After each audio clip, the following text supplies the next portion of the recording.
The United States government passed laws to silence discontent against the war in order to have more patriotism. They hoped that by restricting the Americans that they could maintain or even increase support of the war. This is a picture of the United States government passing the Espionage Act. The Espionage Act of 1917 was passed shortly after entering World War I by the United States government. The Espionage Act made it illegal for a person to give out information with the intention of preventing or interfering with the United States Armed Forces.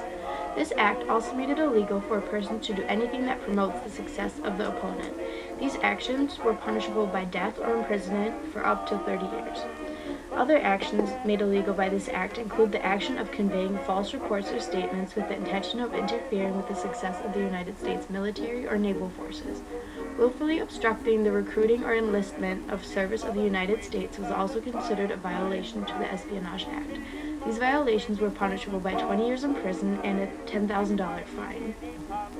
Angered members of the IWW were suspected of placing a bomb which wrecked the Chicago Federal Building in 1918. The International World Workers was a group that was targeted by the United States government for opposing the war.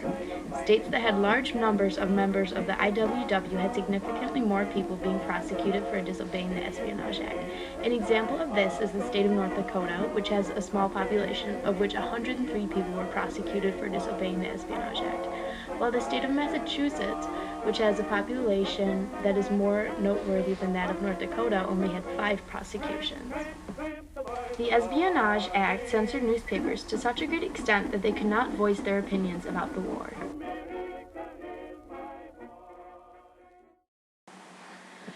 World War I created a huge peace movement through the American home front.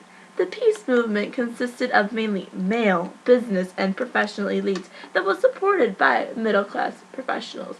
These anti-war descendants were attacked by legal and extra-legal measures. The government, along with private agencies and patriots, conducted repressive and campaigns against these radicals, pacifists, and liberals who challenged the war. The Espionage Act was used to convict those who went against the war.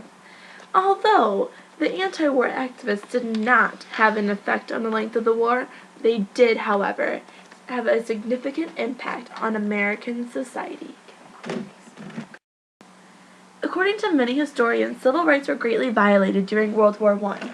The American Civil Liberties Union, commonly known as the ACLU, was founded based on the beliefs that the unalienable rights were being violated by the government.